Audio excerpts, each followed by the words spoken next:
Delhi high court ने एक वकील को आपराधिक अवमानना के आरोप में 4 महीने की सजा सुनाई है। यह फैसला उस वकील द्वारा न्यायाधीशों, पुलिस अधिकारियों के खिलाफ बार बार आधारहीन शिकायतें दायर करने और उनके बारे में आपत्तिजनक टिप्पणी करने के कारण लिया गया है। जस्टिस प्रतिभा एम सिंह और जस्टिस अमित शर्मा की खंडपीठ ने 6 नवंबर 2024 को यह फैसला सुनाया और वकील को सजा देने के साथ साथ इस मामले में अन्य गंभीर पहलुओं को भी उजागर किया।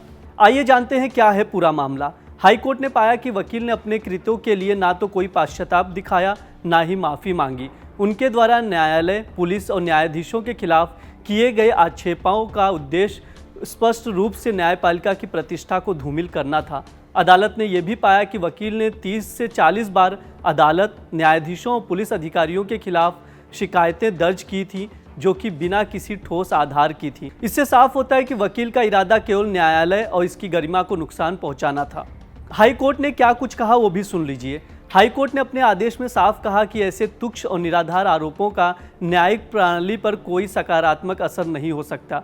जस्टिस सिंह और जस्टिस शर्मा ने यह भी स्पष्ट किया कि अदालत ने जो आरोप लगाए थे उन्हें विभिन्न स्तरों पर सुना गया और उपयुक्त तरीकों से निपटाया गया था। वकील की तरफ से उठाए गए सभी आरोपों को विभिन्न मजिस्ट्रेटों और उच्च न्यायालय के न्यायाधीशों द्वारा पूरी तरह से नकार दिया गया। अदालत ने यह भी पाया कि ये तर्क अस्वीकार थे और जिन आरोपों को इस अदालत के सामने प्रस्तुत किया गया वे न केवल बिना किसी ठोस आधार के थे, बल्कि न्यायालय के प्रति अपमानजनक भी थे।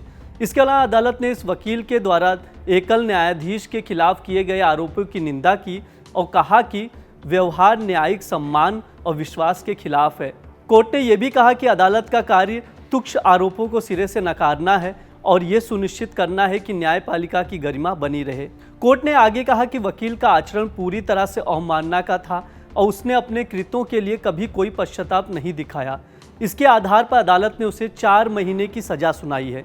हालांकि वकील ने सजा के आदेश के बाद कुछ समय के लिए इसे स्थगित करने की मांग की ताकि वो इस फैसले के खिलाफ सुप्रीम कोर्ट में अपील कर सके। अदालत ने वकील को एक बार फिर कानूनी सहायता प्रदान करने की बात कही है। ये निर्देश दिया है कि अगर वकील को सहायता की आवश्यकता होती है तो दिल्ली उच्च न्यायालय की कानूनी सेवा समिति इसमें उसे मुफ्त मदद करेगी। वकील ने इस आदेश के खिलाफ सुप्रीम कोर्ट में जाने का विचार किया है, जिसके बाद दिल्ली हाई कोर्ट ने कहा कि उसे पहले भी मामले में कई अवसर दिए गए थे, लेकिन उसने व्यक्तिगत रूप से मामले की बहस की है। फिर भी अदालत ने यह सुनिश्चित किया कि अगर वकील को आवश्यकता होती है तो कानूनी सहायता प्रदान किया जाएगा।